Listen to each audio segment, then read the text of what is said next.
आज धर्म प्रेमियों, जय वाल्मीकि। आज हम लोग यहाँ राजकुमार जी के निवास स्थान पे आदि नेत्रम का पाठ कर रहे हैं। बहुत कम अवसर होते हैं हम लोगों के लिए जब हम इस तरह से परमात्मा के चरणों में बैठते हैं। वाल्मीकि प्रगट दिवस आता है और उसको भी कैसे मनाया जाए, कैसे पाठ किया जाए,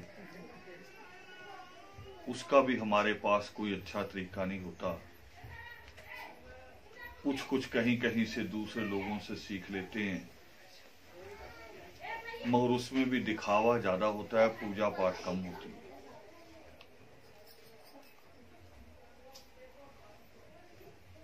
और ये काम होता है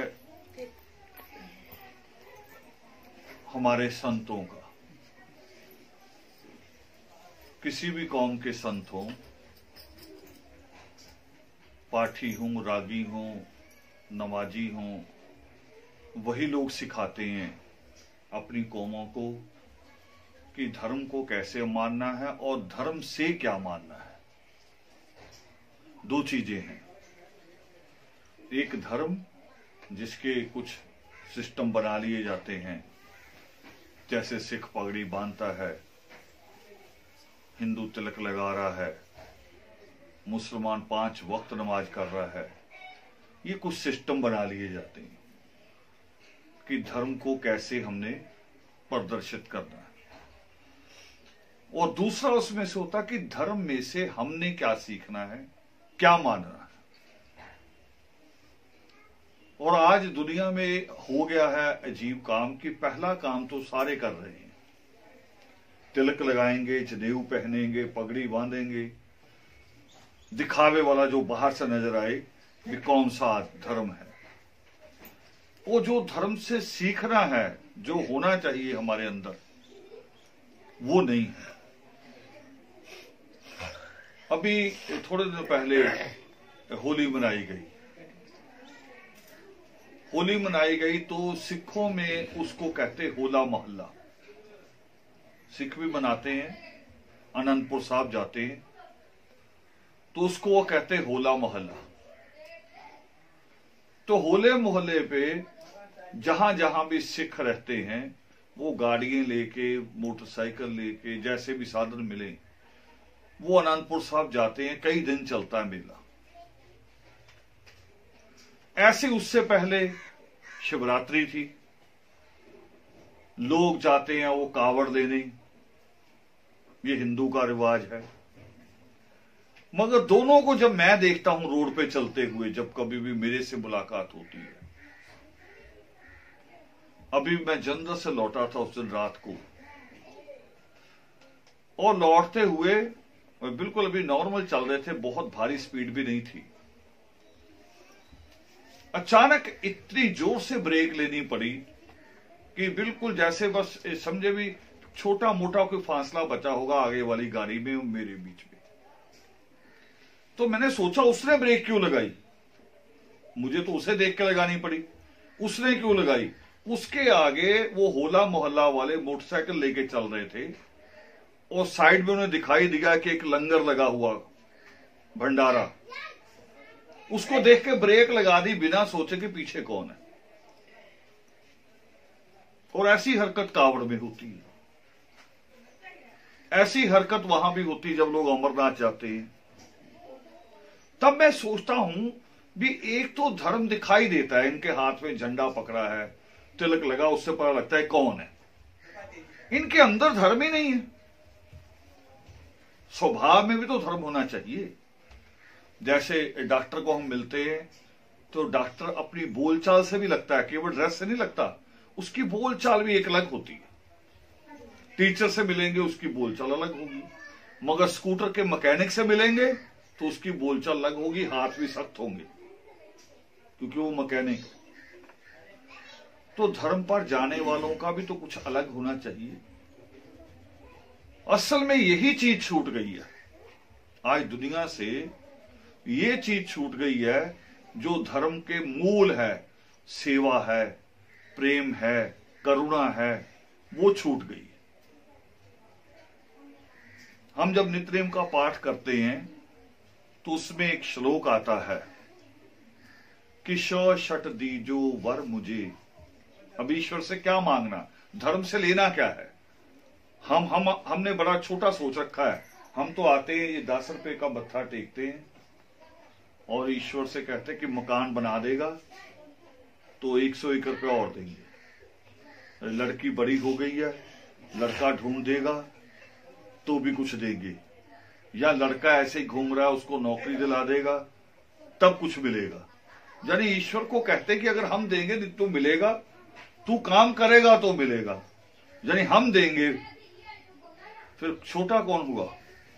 छोटा तो ईश्वर हो गया, बड़े हम हो गए, देने वाले तो हम हो गए। हम कह रहे हैं ये तो मजदूर वाली बात कि ये पुताई कर देना सारा और शाम को दिहाड़ी ले लेना।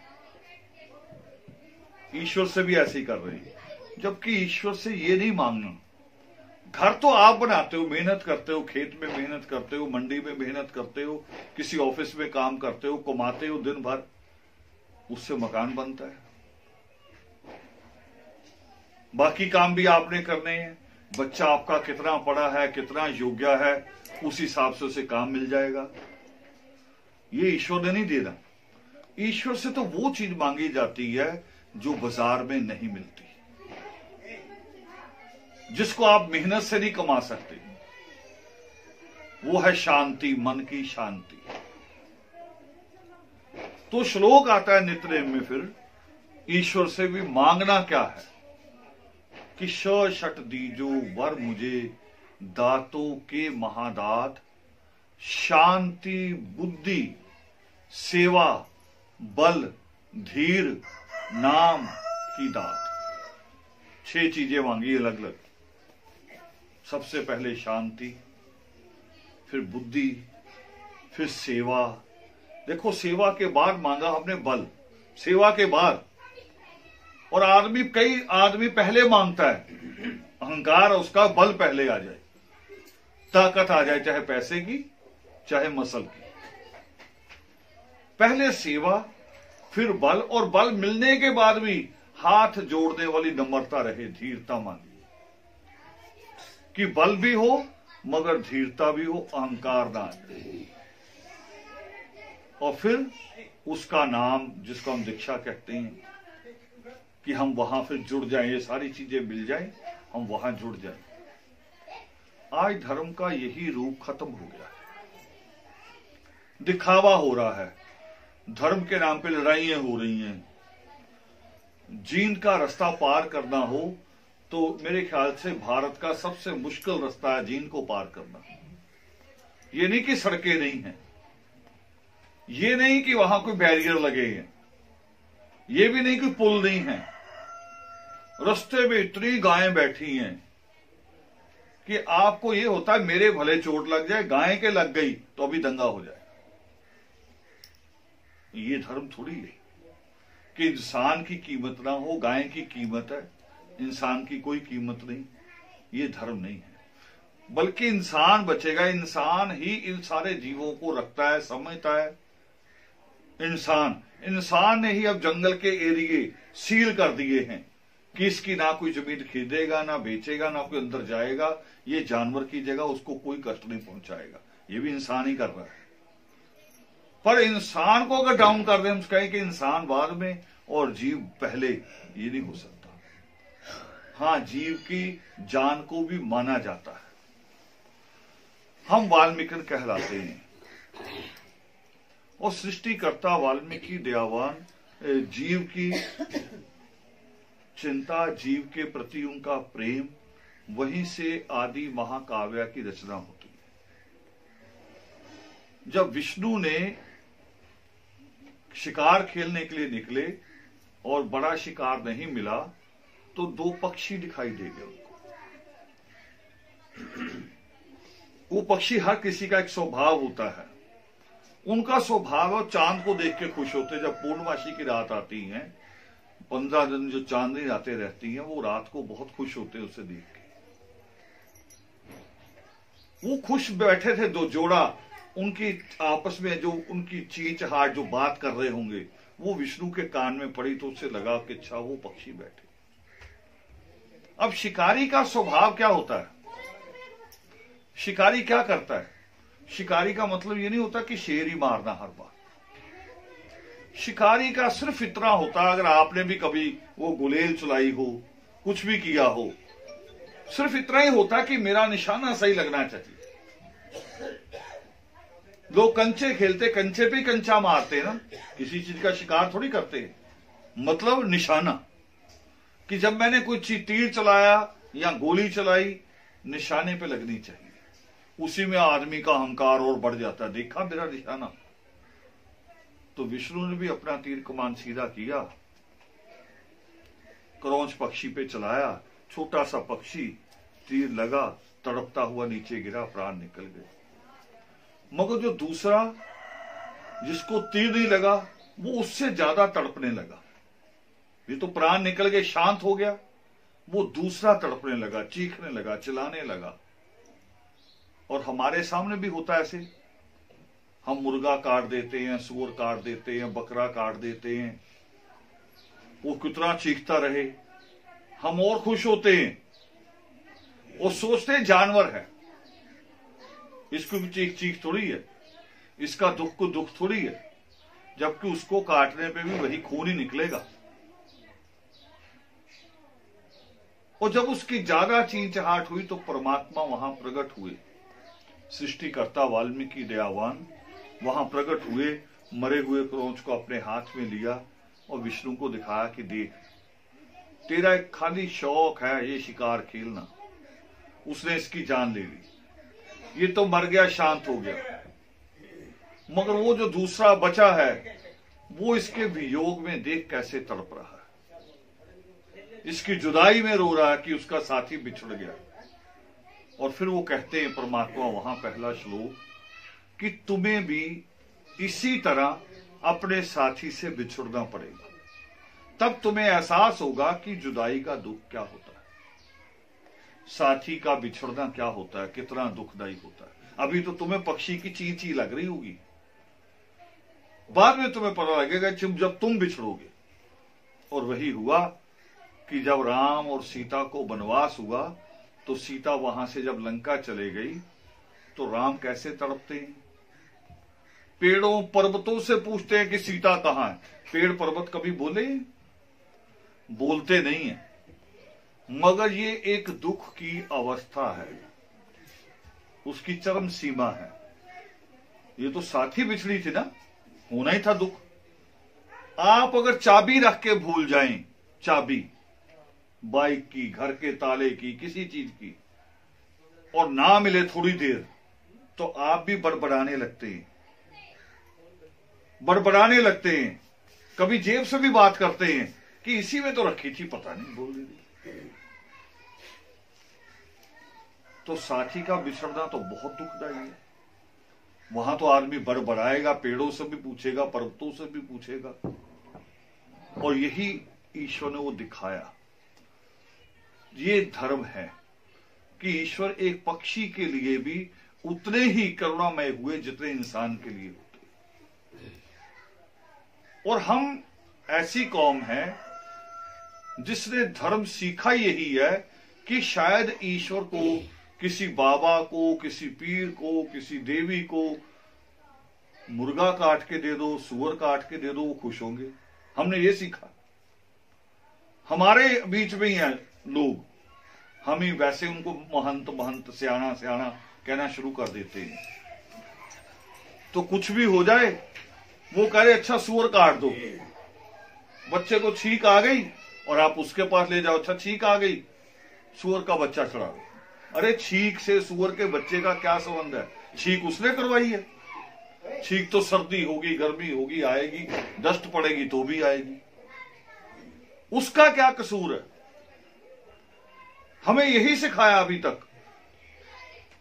ये आपने जो फ्रूट रखा यहां, प्रसाद के रूप में रखा है ईश्वर के चरणों में। और आपको क्या मिलेगा? अभी यही मिलेगा ना पलट के। यानी जैसी चीज चढ़ाओगे वैसी पलट के आपको ईश्वर दे देता है। समुद्र ऐसे ही करता है। कभी समुद्र देखे? समुद्र में कोई कागज, कोई रद्दी, कोई चीज ऐसे फेंक दो डब्बा, वो थोड़ी देर में उसकी लहर उठा के बाहर फेंकती, करिए अपने पास ही रखो, आपका ही है। ईश्वर को भी कहते ना सागर, रत्नाकर, उनको भी कहते हैं ईश्वर को। सारे रत्न वहां से पैदा होते हैं, ईश्वर से सारे गुण पैदा होते हैं। तो ईश्वर के आगे जो रखेंगे वही पलट के मिलेगा। और ईश्वर के आगे अगर कोई गंदी चीज रखेंगे तो वो किसे मिलेगी पलट के? वो भी हमें मिलेगी, जो रखेगा उसे मिलेगी। आप सोचो भी, जो जो हम बलि चढ़ाते हैं वो है क्या? है क्या? मूल रूप में देखें तो जानवर, जानवर का मीट जानवर ही है ना। तो फिर हमारी बुद्धि कैसी तैयार होगी उसको खाने के बाद? हम कैसे हो जाएंगे? हमें मिला क्या वापस? वही मिला, और हम भी फिर वही हो जाएंगे। ये चीजें आप छांट छांट के लाए होंगे बाजार जाके, है ना, धोई भी होंगी, साफ रखेंगे, क्योंकि ईश्वर के चरणों में रखनी है। मगर आज तक हमने जानवरों की बलि देते सोचा ही नहीं भी हम क्या रख रहे हैं देवी देवताओं के नाम पे। और आज तक कोई देवी मांगने नहीं आई है। ये सियाना ही कहता हमें आके, हमें नहीं पता बुता, वो कह रहा है देवी ने मांगा है, हम मान जाते हैं। हमारे पड़ोस में भी एक सियाना रहता था, रात को हंगामा हो गया, पता चला, हम छोटे छोटे थे, उठे, देखा उनके घर पुलिस आई थी। तो हमारी दादी ने पकड़ के अंदर खींच लिया हम लोगों को, अंदर चलो, बाहर नहीं जाना, पुलिस आई है। हमने पूछा क्या हुआ? कह रहे इनके घर जुआ हो रहा था, सियाने के घर। तो मैंने कहा फिर क्या हुआ? ये तो फूक मारता है, ठीक कर देता है, पुलिस को फूक मार दे, बात खत्म हो जाएगी। मगर पुलिस फूक मारने से नहीं मांगी, पुलिस मानी, पैसा भी लेके गई, पैर भी पड़े पुलिस के। सियाना, वही सियाना जो पूरी बस्ती को फूक मार के ठीक करता था, पुलिस वालों के पैरों में बैठा था कि जी माफ कर दो, गलती हो गई। यही सच है जीवन का। दुनिया में ईश्वर के अलावा कोई ताकत नहीं। मैं बैठा हूं यहां बगल में, मैं कोई ताकत नहीं हूं। मैं तो जैसे होता ना डाकिया नहीं होता, चिट्ठी बांटता जो पोस्टमैन, पर चिट्ठी उसकी अपनी होती है, चिट्ठी उसकी नहीं होती, चिट्ठी किसी और की हमारे नाम, वो तो केवल ला के देता है। हम तो वही हैं। ईश्वर का संदेश है, हमने सीखा जो ईश्वर के ग्रंथों से पढ़ा, जो हमने वो पढ़ा, वो आगे बांट रहे हैं। मेरे साथ भी लोग करते हैं कभी कि ये हाथ सिर पे रख लो, ठीक हो जाएंगे हम। मैं सोचता इसमें क्या है? इसमें ऐसा क्या है जो ठीक हो जाओगे? हमारे यहां अभी मिस्त्री लगे हुए हैं बहुत, उन्होंने मिट्टी उड़ा दी आती, तोड़फोड़ की। पहले रात तक मुझे जुकाम हो गया, वो तेज हो गया, आंख से भी पानी आ रहा। अब मैं अपना हाथ रखा, ऐसे ठीक हो जाऊंगा? नहीं हो सकता था। मैंने गोली ली सिट्राजिन की, सुबह तक ठीक हो गया। पर वो गोली भी किसी हाथ ने बनाई है, किसी दिमाग ने बनाई है। किसने? जिसने 20-25 साल पहले पढ़ाई की होगी, जिसने मेडिकल पढ़ा होगा, केमिस्ट्री पढ़ी होगी, सारे केमिकल की जानकारी होगी कि ये केमिकल डालेंगे तो ये गोली बनेगी, ये गोली खाएंगे तो जुकाम ठीक हो जाएगा। उसको 20-25 साल पढ़ना पड़ता है, हाथ रख के नहीं होता। ऐसे भी करती दादियां आती हैं, कह रही बच्चे के सिर पे हाथ रख दो, इसकी पढ़ाई तेज हो जाएगी। फिर मैंने कहा पहले मैं अपनी क्यों ना कर लूं? ऐसे नहीं हो सकता। बच्चों से पूछो, मैं आपके सिर पे हाथ रख दूं और आप पेपर देने ना जाओ, पास हो जाओगे? जाना पड़ेगा, लिखना भी पड़ेगा, याद किसको करना पड़ेगा? आप। मेरे हाथ रखने से नहीं होना। तो धर्म के हमने अजीब रूप बना लिए हैं। एक तो ड्रेसें बना ली हैं, सोचते यही धर्म है। एक ऐसे पखंड बना लिए हैं कि ये धागा है ले जाओ, ये तबीज है ले जाओ, इतने पैसे दे जाओ, ये बना लिए। धर्म में से सेवा खत्म कर दी, धर्म में से प्रेम खत्म कर दिया, बल्कि धर्म तो सिखा रहा है नफरत करनी। ज्यादा औरतें जब जाती ना किसी बाबा के पास, किसी पंडित के पास, तो अपने घर के लिए कम सोचती हैं। कह रही बाबा कोई ऐसा तवीज दे दे कि साथ वाला घर मेरी जेठानी का है, बस भूखे मर जाए ऐसा दे दे मुझको, मैं उधर को डाल दूं। वो बाबा भी ऐसे हैं, वो यही करते हैं। उनको पता है इसकी ज्यादा कमाई है, अपना भला नहीं मांग रहे, मुझे मेरा भला हो जाए। और मैं इससे बड़ा लेसन दे रहा हूं आपको, आपका भला भी तब होगा जब पड़ोसी का भला होगा। ये सोच लो, तरीका समझ लो। मान लो आपने एक कमरा और ऊपर बना लिया, पड़ोसी की छत डाउन हो गई, तो पता क्या लोग करते, जिसकी छत थोड़ी ऊपर है, कूड़ा इकट्ठा किया उधर को डाल देते हैं। देखते कोई नहीं देख रहा, इधर डाल दो। मान लो ऐसा कूड़ा इकट्ठा हो जाए पड़ोसी की छत पे, फिर बरसात आ जाए, तो मच्छर मक्खी बदबू पैदा होगी कि नहीं होगी? और अगर होगी तो आपके घर तक आएगी कि नहीं आएगी? आएगी आपके घर भी। और अगर पड़ोसी के घर फूल लगे हुए हों तो उसकी महक आएगी कि नहीं आएगी? आएगी। ये प्रेम करना जरूरी, धर्म ये सिखाता है। पड़ोसी के बच्चे को हम सोचते हैं ये बिगड़ जाए, करे फिर अकल आ जाएगी इसके बाप को, इसका दादा बड़ा अकड़ के चलता है, इसका पोता गलत निकल जाए। उसका पोता अगर गलत निकल गया तो आपके पोते को भी खतरा पड़ जाएगा, क्योंकि बच्चे दोस्त होते हैं बाहर। और पड़ोस का बच्चा अगर सही निकल गया तो आपके बच्चे के भी सही निकलने की संभावना है। एक ऐसा गांव है, मुझे अभी नाम भूल गया उसका, भारत में ही ऐसा एक गांव है, घर वहां कम है गिनती में और आईएएस ज्यादा है, सारे घरों से आईएएस ज्यादा है। मैंने सेमिनार में बताया कई बार उस गांव का नाम पूरा। घर कम है, गिन लो, गुण गिनेंगे तो घर कम है, और आईएएस शायद अब तो उनके डबल होने वाले हो गए। अब वो कैसे हुआ होगा? वो ऐसे ही हुआ होगा भी एक दूसरे पड़ोसी ने एक दूसरे की मदद की होगी, सबने एक दूसरे का हाथ पकड़ा होगा कि चल मैं तुम्हें लेके चलता हूं।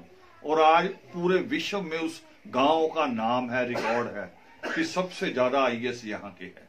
आईएएस कौन होता है? जो डीसी बनता है, वो डीसी उस गांव में, गांव के घरों से ज्यादा है, क्योंकि उन्होंने प्रेम सीखा है। हम धर्म में प्रेम नहीं सीख रहे, हम ईर्ष्या सीख रहे हैं, अहंकार सीख रहे हैं, और खुद भी दुखी होते हैं, दूसरा को भी दुखी करना चाहते हैं। छोटी सी कहानी है, एक है कहानी ही, सच नहीं होता, कहानियों में से समझा जाता है। किसी के घर ईश्वर आ गए और ईश्वर ने कहा कि तू बहुत रोज याद करता है, सुबह शाम जोत लगाता है, चिराग में तेल डाल रहा है, देसी घी डाल रहा है, बता क्या करूं? वो कह रहा है सोच लो, एक मिनट, कह रहा सोच ले, मगर एक शर्त है।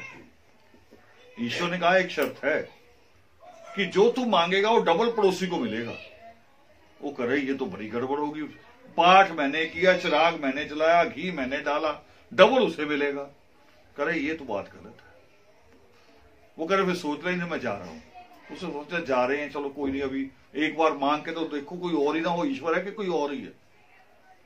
वो कह रही अभी तो ये है कि अभी मैं बहुत भूखा हूं, जल्दी से एक अच्छी प्लेट खाने की आ जाए, अच्छे अच्छे पकवान लगे हुए हों, 7 रंग के पकवान हों। ईश्वर ने कहा ठीक है। जल्दी जल्दी खाना शुरू किया, थोड़ी देर बाद महक कुछ और आनी शुरू हो गई। देख रहा है इसमें तो है नहीं, पड़ोसी की उधर देखा तो 14 पकवान लगे हुए, क्योंकि डबल आने थे, वो बाकी 7 की महक उधर से आ रही थी। कह रहा हाँ है तो भगवान ही, और वो शर्त भी सही है, डबल हो रहे हैं। कह रहा जी खाना खुना खा के डकार लेके, कह रहा मैं सोच के बताऊं? कह रहा हाँ सोच। ईश्वर को कह रहा जी मेरे ना दरवाजे में एक कुआं लग जाए। उसे पता है एक लगेगा उसके 2 लगेंगे, उसका रास्ता ही बंद हो जाएगा। ईश्वर ने कहा ठीक है, कुआं लग गया। उधर देखा, उधर 2 लग गए। फिर सोचने लगा, ईश्वर कह रहा हाँ अब बताओ और क्या चाहिए। कह रहा मेरी एक आंख खराब हो जाए। उसकी दोनों होंगे, कुएं में गिर के मर जाएंगे। ईश्वर ने कहा ठीक है। उधर देखा, उधर किसी की आंख खराब नहीं हुई। कह रहा ये तो नाजायज बात है, आपने कहा था उधर डबल होगा। वो कह रहे डबल भला कहा था मैंने, भला कहा था, वरदान, बुरा नहीं कहा था। वो कह रहा मेरा को क्या करे, ये तो तुमने मांगा ना, ये तो तुमने मांगा। तो इसलिए बुरा जब भी हम मांगते हैं तो दूसरे का बुरा नहीं होता, हमारे होता है। धर्म में ये स्वभाव पैदा करना चाहिए। हम बड़ी संख्या में होते हुए भी वाल्मीकि समाज सबसे ज्यादा मार इसीलिए खा रहा है कि हम अपने भले से ज्यादा पड़ोसी का बुरा चाहते हैं। और पड़ोसी भी हमारे रिश्तेदारी होते हैं। कई गांव तो एक ही गोत्र के हैं, सारे एक ही दादा के गांव हैं, तब भी बुरा चाह रहे हैं एक दूसरे का। पता है भी हम सारे एक ही परिवार हैं। ये जिस दिन दुर्भावना खत्म कर देंगे उस दिन हमारा भला होना शुरू हो जाएगा। दूसरा, जिस दिन ईश्वर की कलम, जो ईश्वर के हाथ में कलम नजर आती है, जिस दिन हमने ये कलम अपने बच्चों के हाथ में लाने की सोच ली कि रोटी आदि खा लेंगे, कपड़ा पुराना पहन लेंगे, पुराने मकान में रह लेंगे, सारा खर्चा बचा के बच्चों को पढ़ाएंगे, 10-15 साल में ये सारा युग पलट जाएगा, पूरी कौम पलट जाएगी। यही एक तरीका है। और इसी तरीके पे अमल करेंगे तो पूरी कौम का भला हो जाएगा। किसी हाथ रखने की जरूरत नहीं, किसी ताबीज की जरूरत नहीं। अब हम पाठ करेंगे नितरेम का। मुझे बताया पुरुषार्थी जी ने कि इस परिवार की बहुत आस्था है ईश्वर में। कह रहे कभी भी कुछ हो तो हमें उसी वक्त फोन आ जाता